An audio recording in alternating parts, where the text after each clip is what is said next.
Eu quero começar falando com vocês sobre...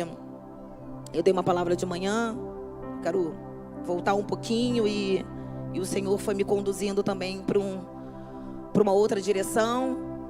Mas o Senhor fala sobre restauração. Deus quer fazer algo na igreja. E eu creio que da forma que nós estamos aqui, não dá para entrar no cenário que Deus tem para nós. Porque você entende que quando nós olhamos a cidade de Belém, no plano físico, vai ser exigido muitas coisas, né? Para a construção daquele templo. Mas quando nós olhamos como igreja, não cabe, né? Do formato que nós estamos, para onde Deus vai nos levar, nós irmos da mesma forma que nós estamos hoje. Então eu creio que é um tempo do Senhor restaurar a tua igreja. Eu creio que é um tempo de o Senhor vir tratar as nossas feridas, as nossas aflições, para aquilo que o Senhor vai fazer na nossa vida e através da nossa vida. Porque eu creio que a cidade de Belém vai ser uma casa de oração. Uma casa onde pessoas aflitas vão chegar ali e vão encontrar refrigério. Então nós precisamos nos levantar e nos posicionar e falar: Senhor, que a construção comece primeiro em nós. Antes de começar no físico, tem que começar no espiritual. Quando nós temos algum projeto, para que ele se concretize, primeiro nós imaginamos ele aqui. Nós criamos ele aqui. Primeiro ele tem que estar pronto aqui, na nossa mente, no nosso coração. E eu creio que assim no espiritual, as coisas que Deus tem para fazer, elas já estão prontas, mas às vezes nós não estamos prontas para entrar naquilo que Deus tem para nós. Então, é um tempo de restauração. Quando eu olho para o livro de Abacuque, Abacuque 3, acho que você pode colocar aí, 3, 17 até o 18. Eu adoro, né, essa passagem. Abacuque era um profeta, um homem de Deus, um homem que você vai ver nos capítulos anteriores, ele questiona, a sua alma está afligida, ele começa a orar, e em determinado momento, no 3:17, ele fala assim: porquanto, ainda que a figueira não floresça. Essa era a visão de Abacuque. Nem que haja fruto na vide, o produto da oliveira minta, e os campos não produzam mantimentos, as oliveiras da malhada sejam arrebatadas, e nos currais não haja vacas. Na verdade, ele está falando de uma visão de um vale, uma visão de uma devastação. Sabe quando o vento vem e parece que destrói todas as áreas da tua vida, todas elas estão abaladas, inundadas. E aí ele nos leva para essa visão, no seguinte. E aí ele fala assim, seguinte, 18. Todavia, mas independente daquilo que eu estou vendo, independente daquilo que eu estou vivendo, independente do lugar que eu esteja hoje, todavia, eu me alegrarei no Senhor e exultarei no Deus da minha salvação. Senhor, nos dê a visão de Abacuque, que no meio do caos, no meio do vale, no meio da tempestade, nós possamos contemplar aquilo que ainda temos, aquilo que é suficiente na nossa vida. Que o Senhor nos leve para essa visão, mas que nós não venhamos parar naquilo que estamos vivendo hoje, parar naquilo que estamos experimentando, naquilo que estamos passando, mas que possamos parar e falar: todavia, ou seja, eu decido para onde eu vou olhar, e eu prefiro olhar para aquilo que eu já tenho e me alegrar e contemplar a presença de Deus no meio da maior ausência da minha vida.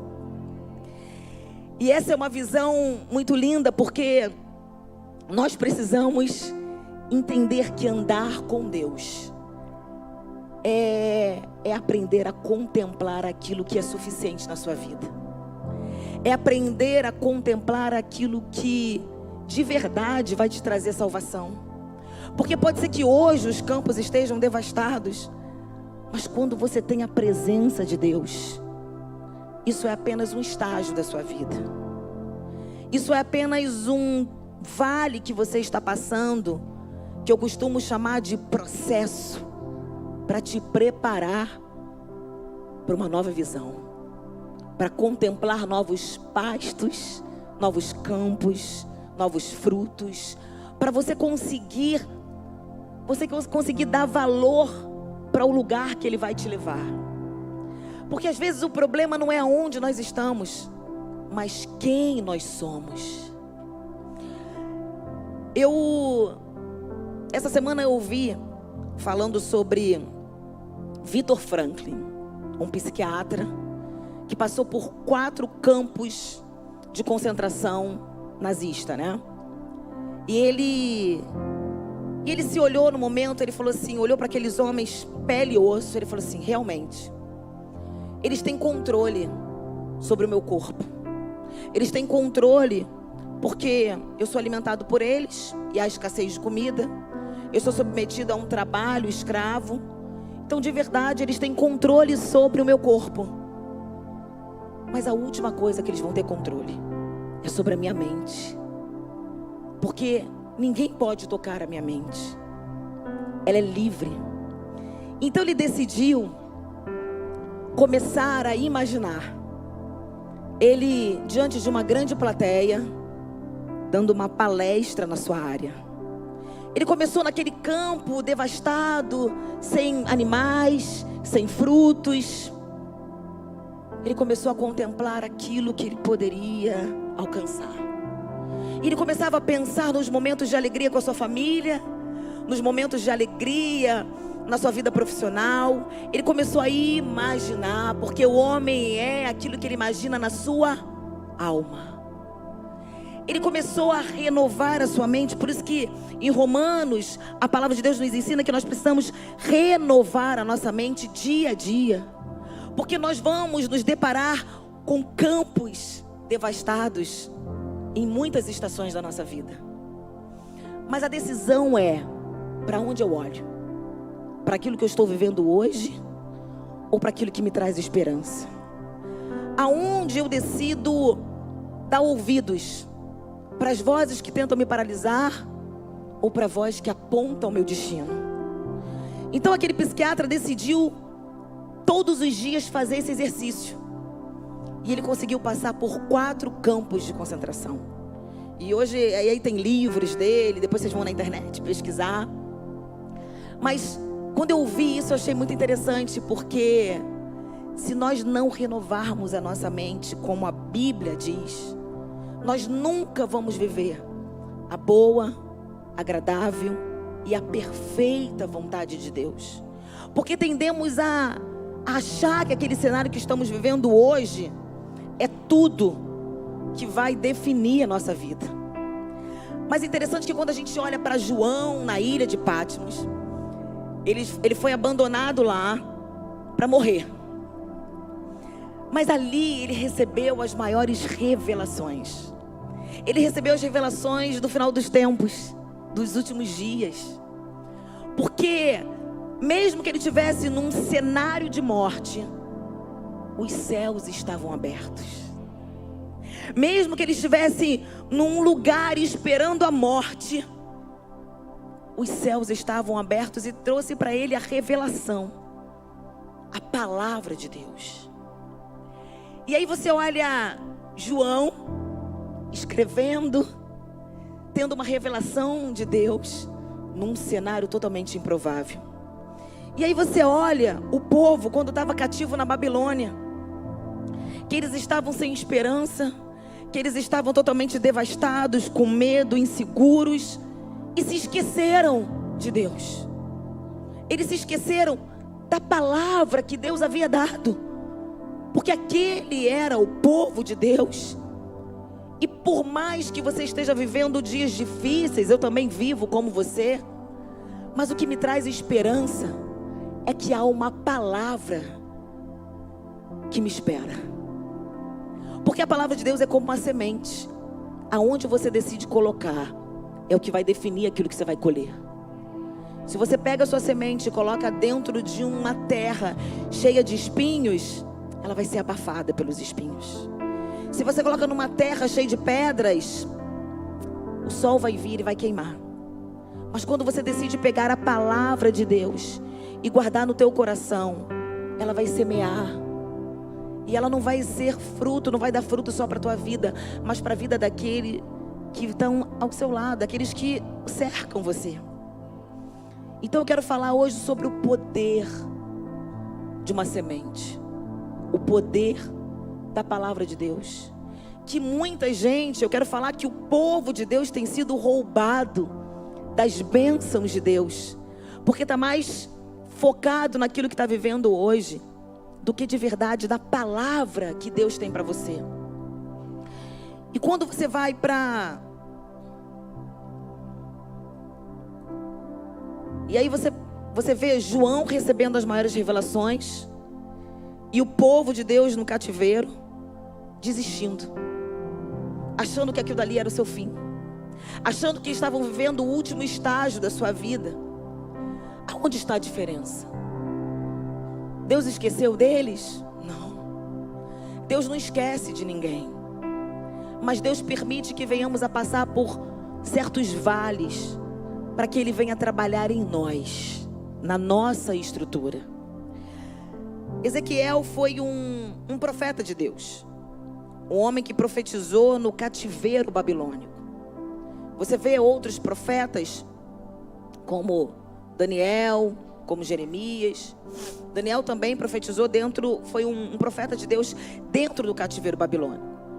Ele era um profeta, um homem de Deus, um homem em que o céu se abria para falar com Ezequiel, um homem que estava atento à voz de Deus. Mas ele foi encontrado dentro do cativeiro. Às vezes nós não entendemos muitas vezes os lugares que nós estamos, mas Ezequiel foi levantado nesse tempo para trazer esperança ao povo que havia estado totalmente sem esperança, a ponto deles desistirem até de cantar, porque eles imaginavam: o que nós vamos cantar?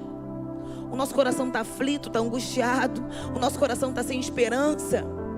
E às vezes é isso que nós falamos para Deus: Senhor, como eu vou ter esperança? Como eu vou ter fé? E aí Deus levanta exatamente Ezequiel, como está o livro de Ezequiel 37. Veio sobre mim a mão do Senhor, e o Senhor me levou em espírito e me pôs no meio de um vale que estava cheio de ossos, e me fez andar ao redor deles. E eis que eram muito numerosos sobre a face do vale, e estavam sequíssimos. E me disse: filho do homem, poderão viver estes ossos? E eu disse: Senhor Jeová, tu o sabes. Então me disse: profetiza sobre esses ossos e dize-lhes: ossos secos, ouve a palavra do Senhor. Assim diz o Senhor Jeová a esses ossos. E aí ele repete a palavra de Deus: eis que farei entrar em vós o espírito e vivereis. E porei nervos sobre vós. Já vai pegando isso sobre a sua vida. Essa é a palavra de Deus. O que você faz com ela determina aquilo que você vai viver. E porém nervos sobre vós. Era um vale de ossos sequíssimos, ou seja, estavam ali há muito tempo. Cheirava mal, fedia, estava esquecido. Imagina uma área da sua vida assim: e farei crescer carne sobre vós, e sobre vós estenderei pele, e porei em vós o espírito, e vivereis, e sabereis que eu sou o Senhor.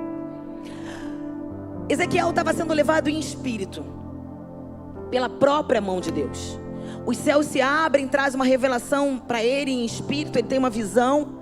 O Senhor pega ele e leva ele no meio de um vale. É interessante que o Senhor faz ele andar no meio desse vale. O Senhor o faz andar. O Senhor não deixou ele ali. O Senhor esteve com ele ali no meio do vale. E ele fala: poderão esses ossos voltar a viver? E ele fala: Senhor, tu sabes. Ezequiel é um homem de Deus, um profeta de Deus, que foi levantado para trazer esperança ao seu povo, porque Deus não havia esquecido deles, havia uma promessa. Mas o que Deus estava querendo mostrar a Ezequiel através dessa visão é que assim estava a vida espiritual do povo. Quando Deus mostra aquela visão, ele fala: assim está a casa de Israel, o meu povo, que foi levantado com a palavra, com autoridade, para alcançar, para avançar. Eles estão assim, sem esperança. Então Deus coloca ele no meio do problema, no meio do vale, faz ele andar. O Senhor está com ele e fala: está vendo esses ossos? Interessante que os ossos não estavam enterrados, porque Deus não enterra aquilo que Ele não terminou de fazer na sua vida. Muitas vezes nós enterramos, deixamos de orar, porque afinal estamos orando 10, 20 anos. Eu quero dizer que você precisa profetizar até que algo aconteça, que você precisa continuar orando até que o céu se mova, porque você não está declarando qualquer palavra, você está declarando a palavra de Deus, e há poder nela. Quando Jesus se encontrou com aquela mulher hemorrágica, uma mulher que vivia num cativeiro, você concorda comigo? Era um cativeiro de problema, uma mulher aprisionada. Você imagina como é que era a vida social dessa mulher? Primeiro que ela não poderia encostar em ninguém, porque era considerada uma impura, porque vivia sangrando. Você imagina para essa mulher sair, se relacionar com alguém. Então ela vivia num cativeiro.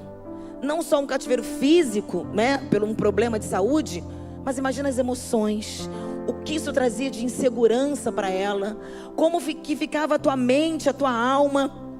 Mas aquela mulher, quando ela viu Jesus, quando ela ouviu falar de Jesus, ela estava ouvindo falar sobre a palavra viva. E ela fala: se ao menos eu tocar na palavra, que é o próprio Jesus, porque a palavra ela tem poder. Por isso que quando ela toca, ela foi imediatamente curada. Mas você imagina aquela mulher, ela teve que deixar para trás todas as memórias ruins, todos os sentimentos, dizendo para ela mesma: você não vai conseguir, é mais uma porta frustrada, é mais alguém que não vai resolver o teu problema, é mais um ano. Eram 12 anos no mesmo cativeiro. Mas ela não estava se encontrando com qualquer um, era com a própria palavra viva. E quando nós entendemos o poder de uma palavra, nós vamos experimentar o poder que sai dela. Jesus era a própria palavra, o verbo vivo. E Deus libera todos os dias palavras para a tua vida. Mas muitas vezes estamos mais focados no que a terra está nos apresentando, do que de verdade o céu está nos oferecendo para experimentar. Então aquela mulher, ela decidiu tirar essa roupa dos piores capítulos da sua vida de vergonha, e falou: se eu tocar nele, eu vou ser curada. Ela começou a olhar para Jesus e ver o futuro, e ver o presente. A palavra revela o teu novo presente. A palavra de Deus revela o teu novo destino. Eu não sei o que você está vivendo hoje, mas se agarre na palavra para você experimentar coisas novas. Não permita que vozes da tua alma, às vezes, venha abortar, venha silenciar as vozes daquele que define o teu destino. Não permita. Nós carregamos algo muito poderoso, que é o poder da palavra de Deus. Então, quando Ezequiel fala: Senhor, tu podes, ele está dizendo: a terra não pode dar mais nada, porque já está morto, já fede, já está no estágio final. O estágio final são os ossos, não é isso? São os ossos. É o último estágio. Já houve decomposição, né, total. O último estágio são os ossos. Não sabe nem mais quem é ali, mas Deus sabe.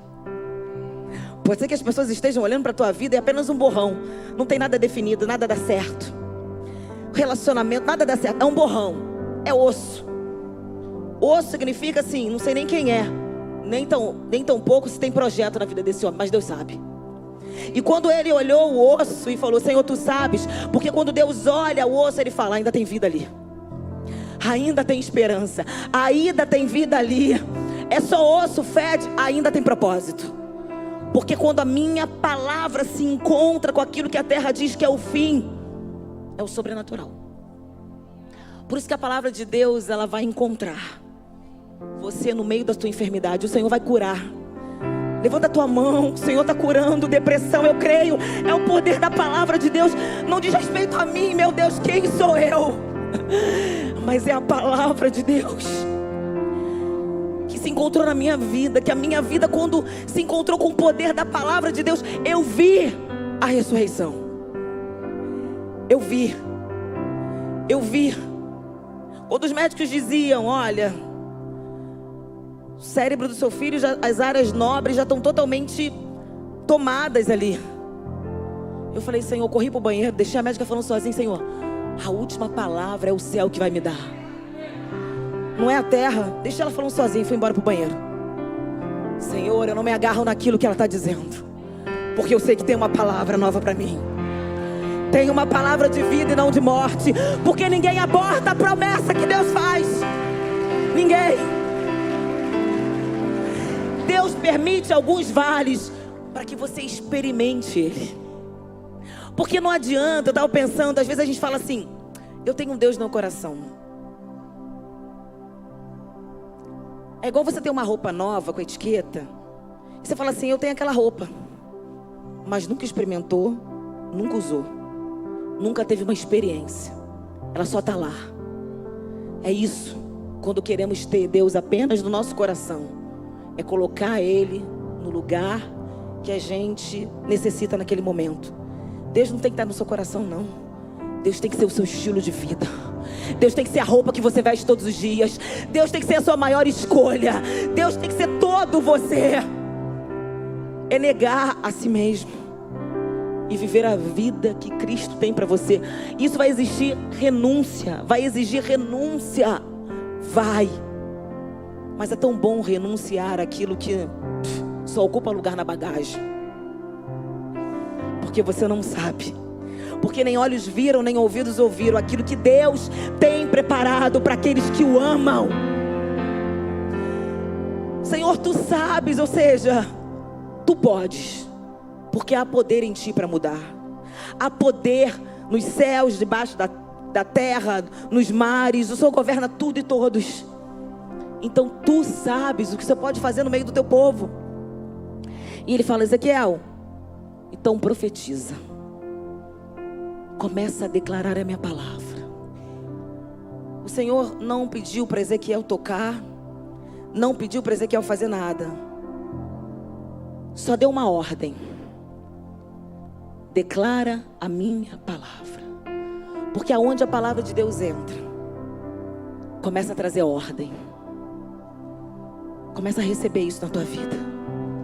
Quando a palavra de Deus entrou na terra, que era sem forma e vazia, ela começou a ter propósito. Tudo começou a ter ordem. Eu quero dizer que aquilo que está vazio, sem propósito na tua vida, vai começar a entrar em ordem. Porque a palavra de Deus está te alcançando essa noite, como alcança a minha vida todos os dias. E vai alcançar a tua vida. Está alcançando, os céus estão abertos. Assim como esteve lá em Ezequiel, é o mesmo céu que se abre essa noite na tua vida. E fala no meio do teu vale, tu podes.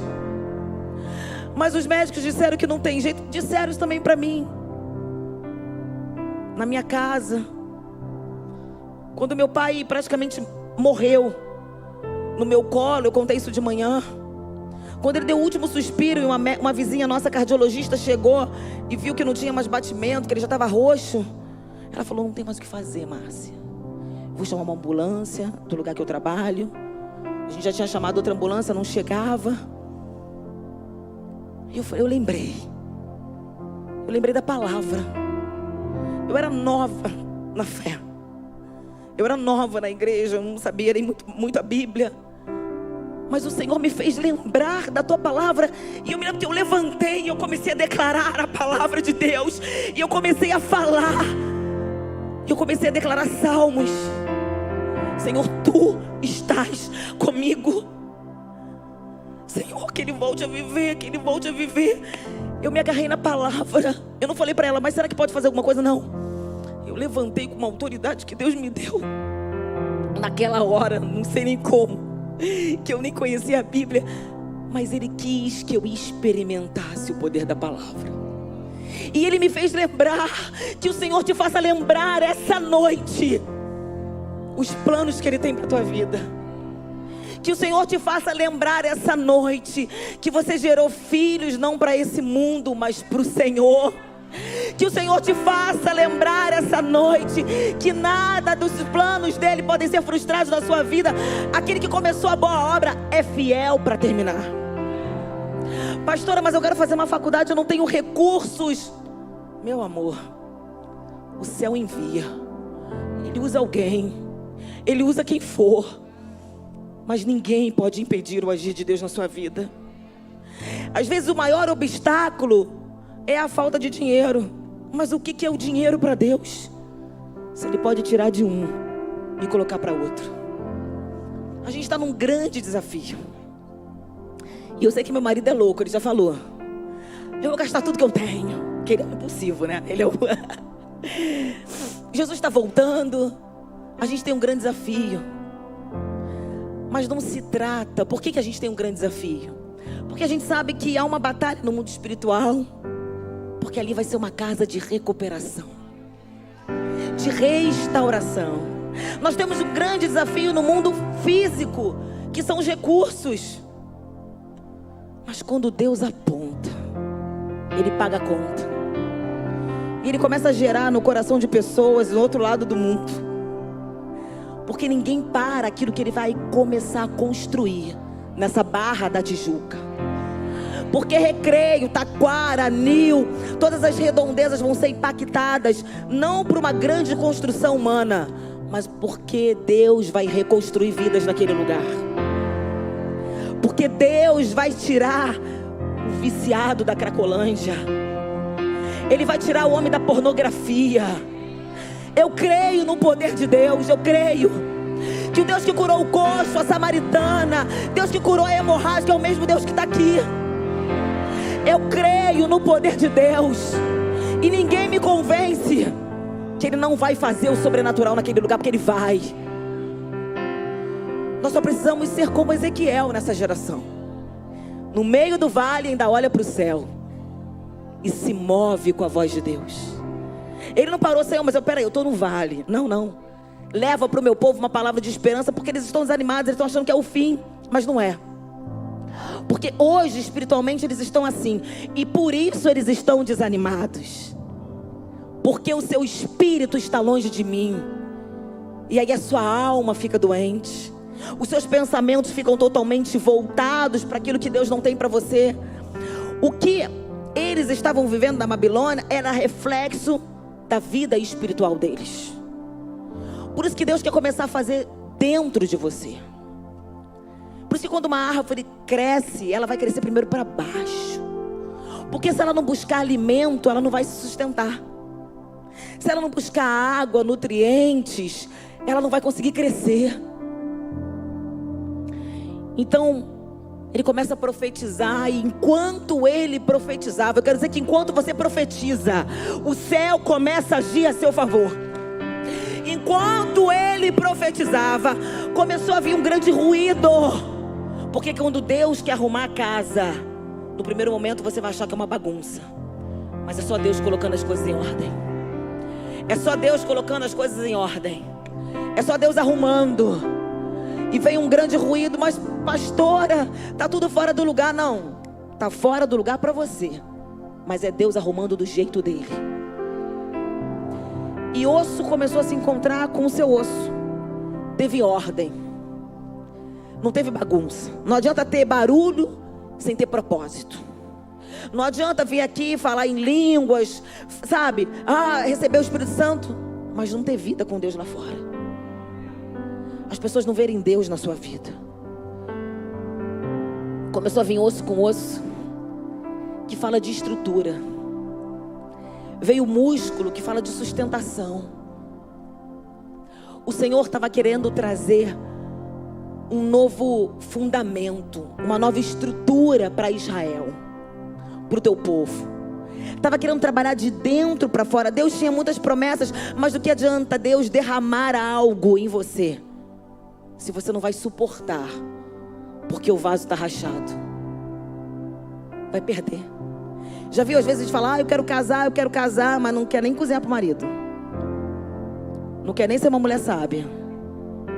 Vai destruir seu casamento, porque a tola destrói com as próprias mãos. A destruição vem das nossas mãos. Mas a mulher sábia, ela edifica. Tentam destruir, mas tu vai lá e edifica. Não há nada que uma mulher sábia não venha tocar que deixe de ser edificado.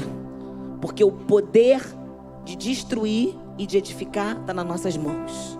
Nós usamos para o bem ou para o mal. A escolha é tua. Então veio o músculo, que significa que Deus estava querendo restaurar.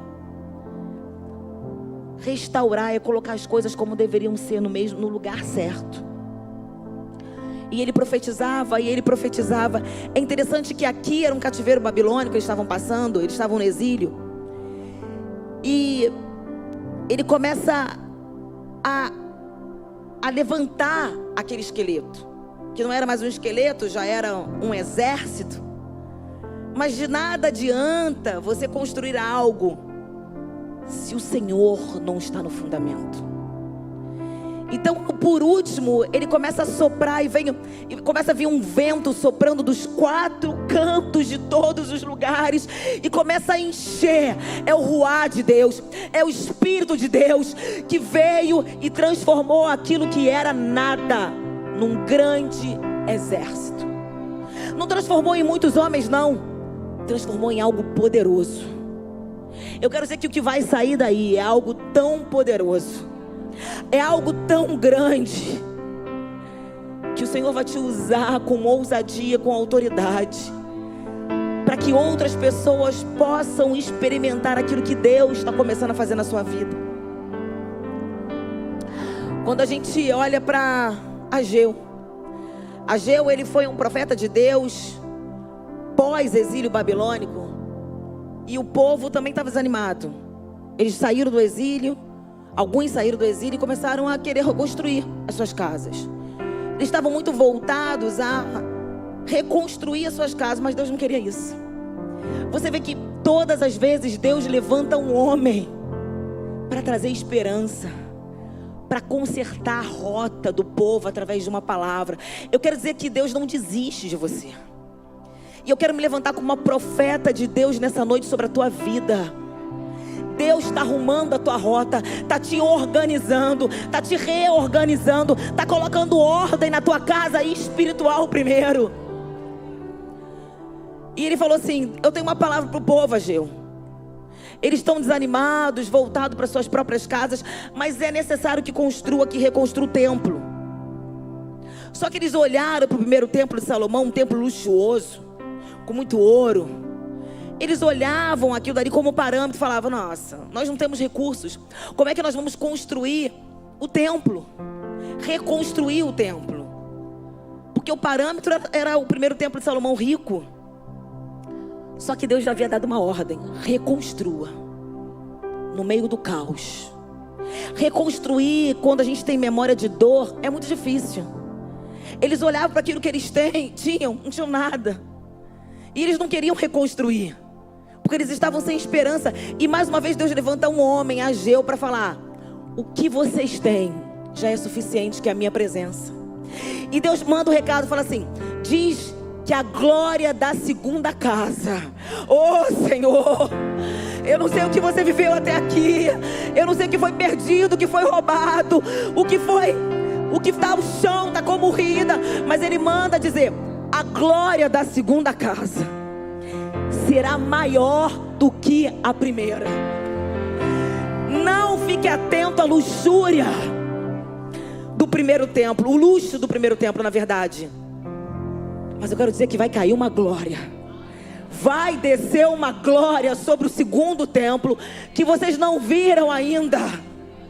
Eu quero dizer: reconstrua, mesmo que seja do zero. Porque quando a gente obedece a palavra de Deus, meu Deus, a gente dá espaço para que a glória de Deus desça. Porque a glória da segunda casa será maior do que a primeira. O que eu vou fazer, vocês não viram até hoje. Começa com o que tem, Faz do jeito que dá para fazer nesse momento, mas não desobedeça. Pastora, você não sabe como é que eu tô. Eu fui traída. Reconstrói seu casamento daí. Pastora, meus filhos estão... Reconstrói daí. Dá espaço. Porque quando a glória dele entra, quando ela enche o teu templo, ô Senhor, e eu vou lembrar o que João Batista falou, porque eu creio que essa noite, uma noite onde o Senhor vai encher o teu templo espiritual com a tua presença.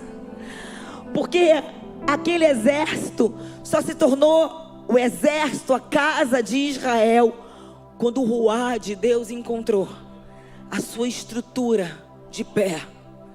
Fica de pé, igreja, porque o fogo de Deus vai te encontrar essa noite. Dê espaço para o agir de Deus. Quando João Batista, ele vê Jesus, ele fala assim: eis o Filho de Deus, eis o Cordeiro que veio tirar o pecado do mundo.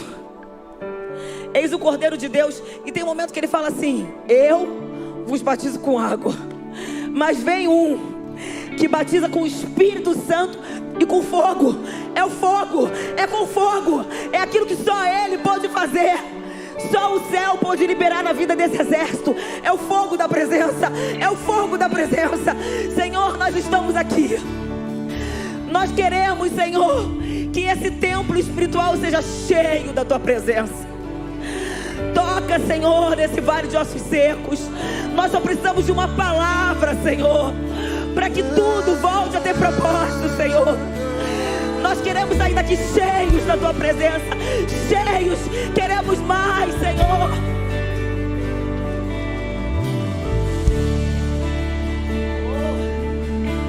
Peça para ser batizado.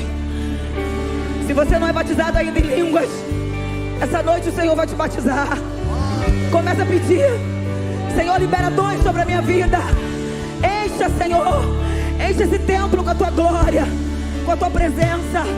Vem com Teu fogo, não se dispersa, igreja. Eu quero mais, Senhor, eu quero mais de Ti, meu Pai. Para aquilo que o Senhor vai fazer. Eu trouxe a lenha. Me usa como Ezequiel nessa geração, meu Pai. Que se levante os profetas de Deus nessa geração, trazendo uma palavra de esperança nesse mundo sem esperança. Nós estamos vivendo esse tempo de cativeiro espiritual, onde muitas pessoas já perderam a esperança, mas que nós venhamos nos levantar como Ezequiel, como Ageu, dizer: ainda há esperança. Deus é o Deus que continua fazendo. Que se levante os profetas de Deus, que você se coloque como Ezequiel nesse tempo e comece a profetizar no meio do vale. No meio do vale, profetiza, profetiza, até que o céu se mova, até que o céu se mova. Ninguém vai roubar aquilo que o Senhor tem para você essa noite. Eu repreendo todo espírito de distração sobre a tua vida, toda perturbação da mente. Se você se encontra no meio desse vale, até acreditando que Deus te abandonou por um momento, eu quero que você venha aqui na frente. Eu quero que você venha e você fale: Senhor, eu quero esse fogo, porque eu desejo esse fogo todos os dias, porque eu sei que para onde Deus vai me levar, o que Deus vai fazer através da minha vida, eu preciso queimar mais, eu preciso renunciar mais, eu preciso abrir mão de mais coisas, eu preciso ser menos eu e mais Ele, eu preciso revelar mais o céu do que a terra, porque eu não quero deixar... Eu não quero passar essa vida sem ser gasta por Jesus. Venha me gastar, Senhor, todos os dias, para tirar pessoas do cativeiro. Venha me usar, Senhor, para resgatar vidas sem esperança. Você só precisa do fogo de Deus. Eu não sei falar. Moisés falou a mesma coisa, mas é o eu sou que enviou Moisés. E quando você carrega o eu sou, meu Deus, até Faraó se rende à presença de Deus. Que o fogo de Deus comece a te queimar, que você seja batizada. Fogo de Deus, é o fogo de Deus, é o fogo da presença que queima,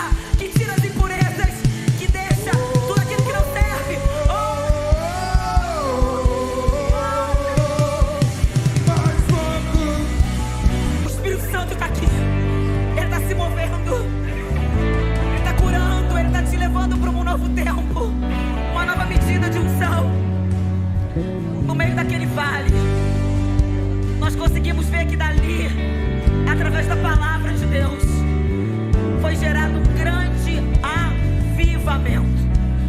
Traga o avivamento, Senhor, para o Rio de Janeiro. No meio desse caos, no meio desse vale de ossos secos, no meio desse cenário de prostituição, de pornografia, no meio desse cenário de corrupção, que nós nos levantemos como uma igreja que ore, Senhor, sara a nossa nação, que comece a se levantar os Ezequiéis dessa geração, homens com autoridade, que vão tirar, vão libertar do cativeiro através de uma palavra de vida. Que o Rio de Janeiro venha ser cenário de um grande avivamento, porque o avivamento ele nasce no lugar de caos, no lugar de vale, no lugar de sequidão. Mas que a igreja do Senhor esteja preparada, porque o Senhor vai começar a restauração pela tua casa. Que caia todos os altares de corrupção nas igrejas do Brasil, todos os altares de prostituição, todos os altares de Jezabel. Que o único altar que seja levantado é para o Senhor. Santo, santo, santo é o Senhor. Que se levante uma igreja preparada, uma igreja incorruptível, uma igreja que não negocia com o mundo. Que se levante, Senhor, homens e mulheres de autoridade. Que se levante homens e mulheres, que se levante uma geração que clama pelo avivamento.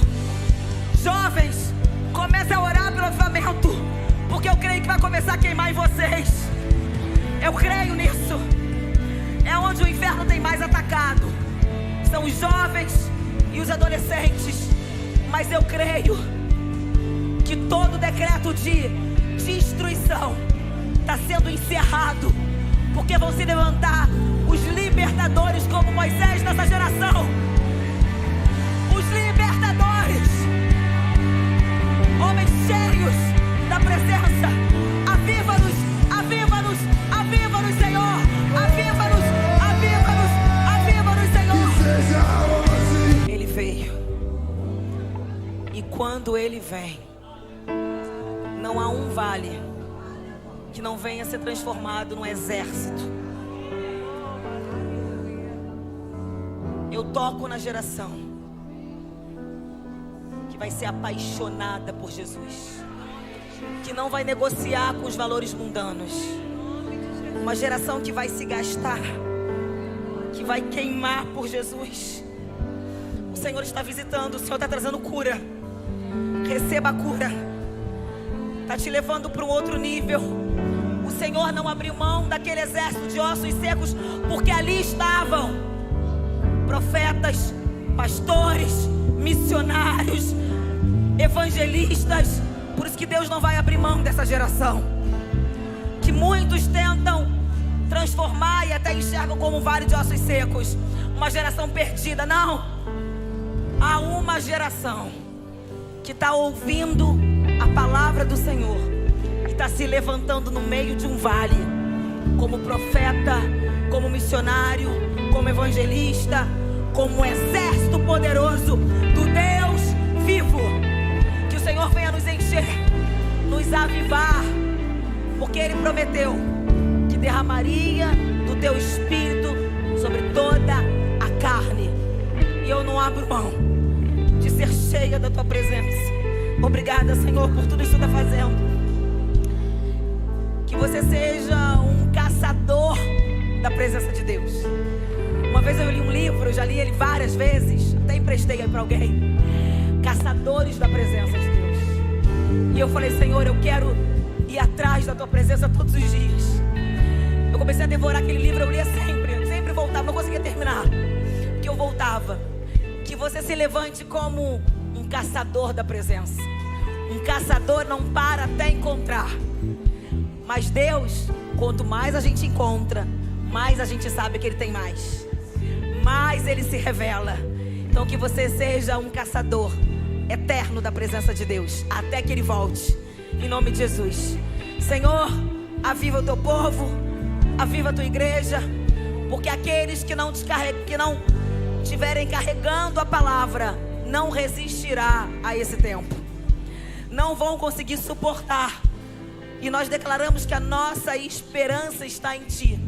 E nós decidimos, assim como Abacuque, mesmo que os campos estejam devastados, ainda temos a presença de Deus. Que o Senhor guarde a tua casa, guarde a tua família, o teu trabalho. Que você seja um profeta aonde Deus te colocar. Em nome de Jesus. Nos despedimos como igreja, mas jamais da tua presença. Oh, meu Deus, sem a presença é como um carro, uma Porsche, uma Ferrari, sem combustível. Não adianta, nada vale sem a presença de Deus. Não importa aquilo que você já alcançou, sem a presença vira ruína. A nossa vida não tem sentido sem a presença de Deus. Que Deus te abençoe. Quero ser como criança.